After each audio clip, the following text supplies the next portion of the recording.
Bonjour, je m'appelle Talibouya Aïdara.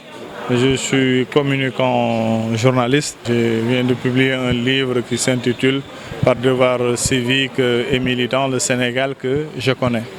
Édité aux maisons d'édition L'Harmattan Sénégal. Oui, ce livre, je dirais, est une condensée de reportages, de chroniques, mais également de contributions sur le Sénégal, particulièrement sur le Sénégal parce que ça traite des questions économiques, de l'agriculture, de la pêche, de la santé, de la sécurité, de la culture, mais également de la politique. Je remercie le président de la République qui a accepté de préfacer ce livre. Comme tout bon Sénégalais, je l'ai saisi par courrier officiel en lui envoyant le manuscrit. Depuis qu'il a reçu le manuscrit, il l'a regardé et il a accepté de préfacer le livre parce qu'il a trouvé que le contenu est intéressant et il est bon que ça soit préfacé par lui, que les Sénégalais comprennent que tout le monde peut se lancer dans l'écriture et le président de la République est là pour tout le monde. Je remercie les Sénégalais. Je remercie les Sénégalais parce que vous avez vu aujourd'hui, c'est la convergence des cadres républicains qui a demandé à ce que je vienne ici pour leur préfacer le livre. Et je pense que ça c'est important. Il s'agit d'un panel sur deux thématiques essentielles. Sur le plan Sénégal émergent, vous savez très bien que c'est le référentiel unique de nos politiques publiques. Nous avons donc le souci, après ces deux interventions, de donner la parole à quelques camarades, 5-10 selon, pour déjà participer au débat, apporter une contribution, poser des questions. Mais encore une fois, il s'agit d'être vraiment positif en termes de contribution, en termes de questions, parce que cette séance est une séance véritablement importante pour nous, pour la connaissance du PSE et de la politique agricole. Nous allons faire une déclaration finale. Les rapporteurs que nous allons identifier, à savoir Mamadou Aladjili et Ibrahim Mandaou, je crois, et Omar Sow, je crois, et d'autres camarades vont nous préparer une déclaration finale pour ramasser la quintessence de ce que nous allons donc tout à l'heure apprendre et enrôler tout cela par rapport au contexte politique du moment, parce que nous sommes aussi politiques. Voilà donc ce que je voulais dire. C'est toujours un plaisir de parler avec les cadres du parti, d'échanger sur ce que nous faisons, parce qu'on ne sait pas un jour si on quitte normalement, ceux qui nous remplacent, c'est parmi vous.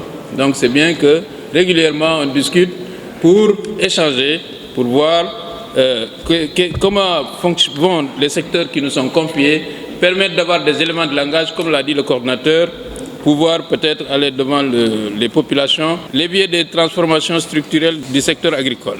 À la fin, je vais parler de ça pour que tout le monde soit au courant.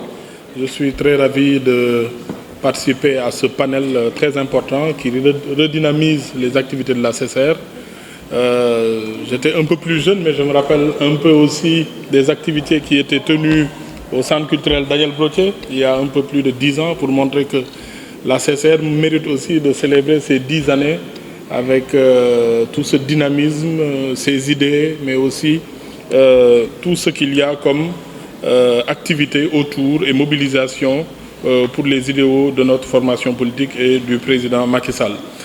Je remercie le ministre Moussa Baldé pour la pertinence de sa présentation. Le PSE d'abord, qu'est-ce que c'est? On va y revenir, un aperçu global. D'abord, après on va parler des avancements parce qu'on a la possibilité avec le boss que dirige le maître El Ousseini Kane qui est derrière et ses équipes, on a la possibilité de savoir point par point, secteur par secteur, qu'est-ce qui a été fait ces 10 dernières années. De la quantité de lait, de la quantité d'œufs, de la quantité de céréales, du grammage d'or ou du tonnage d'or qui a été produit durant toutes ces années. Donc le PSE, c'est une promesse d'abord. Le président de la République, il a fait un constat, c'est que notre économie, depuis 1960, a connu une croissance un peu lente. Une bonne croissance, mais une croissance un peu lente. Lente parce que nous avons des ambitions d'émergence, aller vers le développement, et la première étape du développement, ou la première étape pour sortir du sous-développement, c'est l'émergence. Et comment il faut y arriver? Il faut d'abord avoir une croissance inclusive. Une croissance inclusive, c'est quoi? C'est faire en sorte que notre économie puisse bénéficier du soutien de beaucoup de secteurs. Avant 2012, on nous disait que notre économie, notre croissance était portée essentiellement par les nouvelles technologies, parce que entre 90 et 2000, c'est le boom du téléphone portable, voix, données, Internet. Donc, une bonne partie de la croissance, c'est le chiffre d'affaires de la Sonatel, par exemple. Une bonne partie de la croissance, ce sont les services financiers, ce sont les banques, c'est le transfert d'argent. Donc, on peut dire, entre guillemets, que ce n'est pas une économie réelle. C'est une économie de services qui n'est pas, qui n'emploie pas beaucoup, dont les résultats, les bénéfices et peut-être même la valeur ajoutée créée n'est pas assez partagée par les populations ou par les acteurs économiques.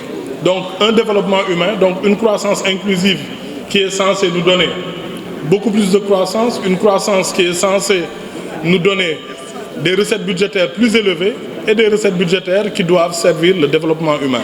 C'est ce que vous entendez souvent dire, une justice sociale, nit ñi mën a faju, nit ñi jotul ñi seen loxo jotul seen ginnaaw am lu leen état di jàppale, ce sont les filets sociaux, mais aussi arriver à avoir beaucoup plus d'hôpitaux, couverture de maladie universelle, ce que dit le président. Au lieu d'avoir seulement une politique d'infrastructure de santé, c'est aussi des questions de pouvoir d'achat médical.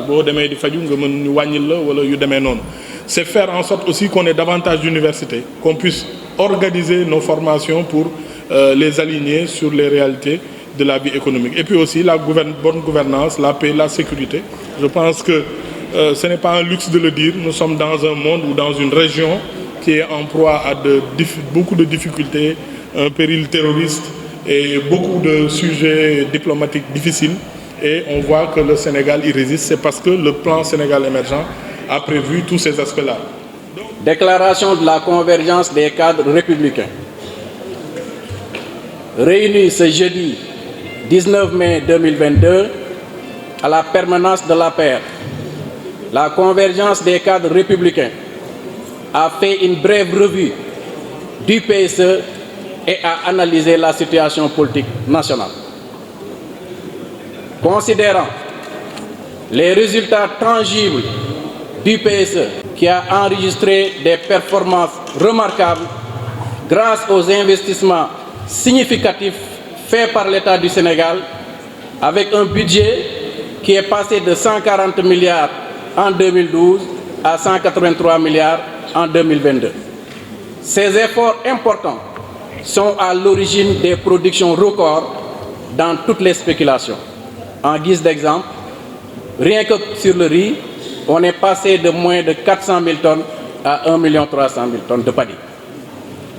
Considérant la volonté inébranlable du président de la République d'apporter un soutien constant aux couches les plus vulnérables dans un contexte de crise économique mondiale à travers la mise en place de politiques d'équité sociale et territoriale, notamment les filets sociaux, CMI, bourse familiale, carte d'égalité des chances, les transferts monétaires, ainsi que les programmes spéciaux tels que le PUDC, Puma et Promoville.